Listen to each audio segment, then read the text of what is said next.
On my podcast, we've been diving into Sermon on the Mount, and it's been almost a year since we started, and we're just a little bit halfway through, just so you can imagine how much gold is in the Sermon on the Mount.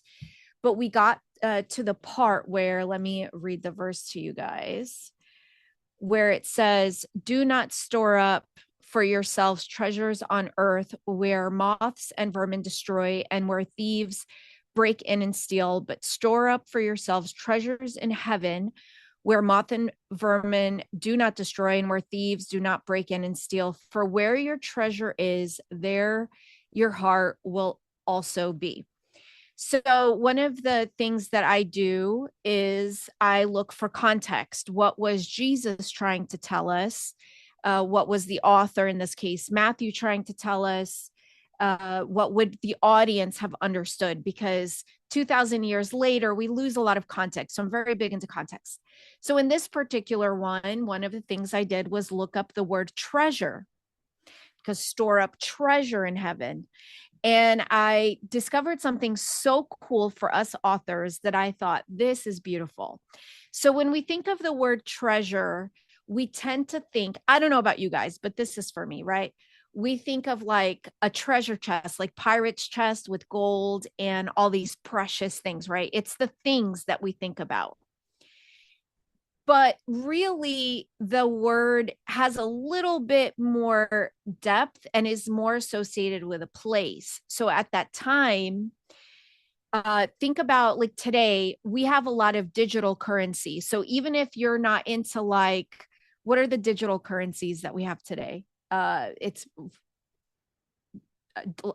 like there's Doge and then there's Bitcoin and stuff like that. I'm not talking about that. Even our regular money is digital because we're putting it in a bank, and now we transmit money electronically. We never see actual money, right? And a lot of times in our savings is like that. It's in a bank, but it's not in a physical place. Well, back in Jesus's time, we have to remember that when they would store things up, there was a place they would store it up.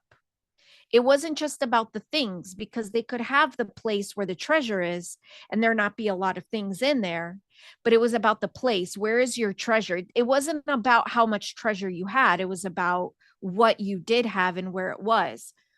So when I looked up this word treasure, interestingly, or not, the Greek word is thesaurus. Okay.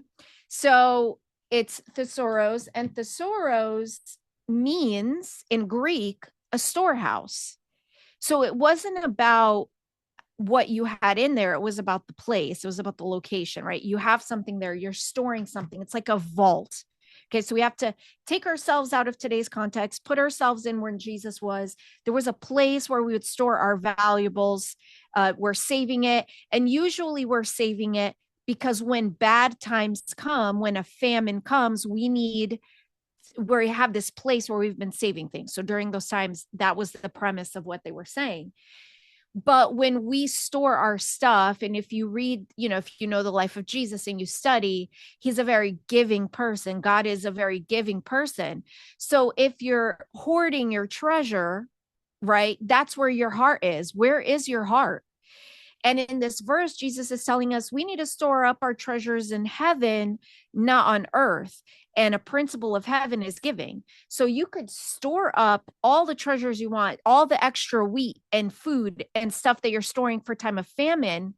But if you are trusting in that thing and not sharing it with those in need, then you're demonstrating that your treasure isn't in heaven. It's actually on the things on earth. That was the premise. So then go down a little bit further and come to learn that our English word thesaurus comes from that root word. It comes from the word treasure, and it means a treasury of words.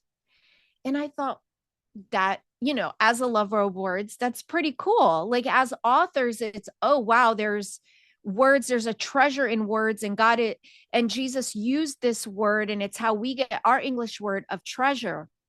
So I think it's important for us to realize that when we are writing, when we're, whatever it is, even if it's a social media post, you're working on your marketing, like Mindy was working on her script, right? We're working on our chapters, working on the content for our websites. All of that is us releasing the treasure that we have in heaven, because that storehouse is eternal. There is no end. It's unending and it overflows. God is so generous and he's so giving, but it all comes back to, what do we have in our storehouse? So not only about where is our storehouse, but what do we have in there? What have we been storing? And in our case, we are storing words, and it comes from the heart. So just to bring us back to things, scripture, where I think a lot of us know this, but just to, for us to think about this in this context, Proverbs 4:23 says, above all else, guard your heart, for everything you do flows from it, right? Your heart, everything you do flows from your heart. So this is why prayer, for example, is such a powerful uh action that we can take. Sometimes we feel like, oh, all I can do for you is pray, but really it's a powerful force that we have, because when we take that moment, let's say Leanne needs prayer for something, her daughter needs prayer for something, someone needs prayer. When I put my heart and I focus on Leanne or whoever I'm praying for, it's flowing out to that person. That's how powerful it is. And then in Luke 6:45, it says, a good man brings good things out of the good stored up in his heart, and an evil man brings evil things out of the evil stored up in his heart, for the mouth speaks what the heart is full of. So again, it's not just about where your treasure is, but what does your treasure consist of, right? So as authors, we need to, one, what I want you all to do is I want you to value what you have in your storehouse, the words that you have there, knowing that it's not a physical treasure, but it's a spiritual one. It's one located in heaven.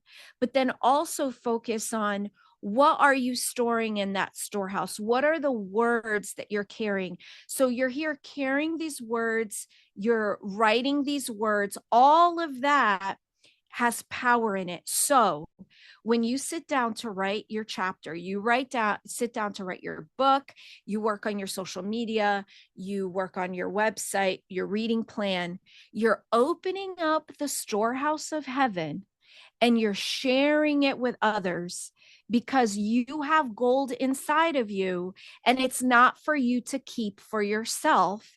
It is for you to give. You know, it's such a powerful thing to realize that I may not have money to be able to help someone who has a financial need, but I have a treasure that far surpasses that comes from heaven. And if I have the money, I can give the money. But if I don't, I can know that I have a treasure stored in the storehouse that I can share with that person, recognizing that there's life in those words. There's life in that vault. And our words are the keys that open the vault so that we could share with other people. So just something like super simple, and you can go and explore this a little bit more, look into it. I know that when I study something, I teach on it, but then I sit on it and more gets revealed. So I just wanted to share that with you guys. One, value the gift that you have, the treasure that you have inside. Focus on where you're storing this treasure. In our case, we're looking at is like, oh, we're trying to sell books. We're, trying to get more people to read our reading plans, but that's not, you have to look at the heart of that, right? It's not about all those physical things we're trying to accomplish. We're trying to reach heaven, right? We're bringing these people to where we are in heaven. Like, come join me. I saw someone make a post just, I think it was this morning, when we're one day closer to getting home. And I thought, for someone who's not a believer, I understand that. But as believers, I'm like, I'm home today. Like right now, I'm home. And I see my job as bringing people home. Like, let me open the door and show you, like, this is what God's house looks like. This is what the kingdom looks like. Here's my storehouse. This is all the riches. Like, you need to come and live where I am, because this is pretty amazing to be here. And you have that as authors, you have that within you to share. So value every single thing that you work on. It doesn't, I think sometimes we overthink what we do, and we attribute the number of likes and followers and email lists and all that stuff. And all those things are important, right? Like, we want to reach the masses, but we also need to realize, what I want you guys to do is think to yourselves today at some point, what outside of the number of book sales, likes, and all that stuff, what do you value about what you do? Like, how do you how did I hear it phrased? Like, how do you measure success without the likes and the book sales to you? So for me, one of the things I absolutely love is when I get an email from one of my podcast listeners or someone who read my reading plans. That, to me, ultimate success. I don't care how many people are in my email list, how many people follow me. To me, that's success. Another success for me is repeat listeners on my podcast, because I know I'm building a family.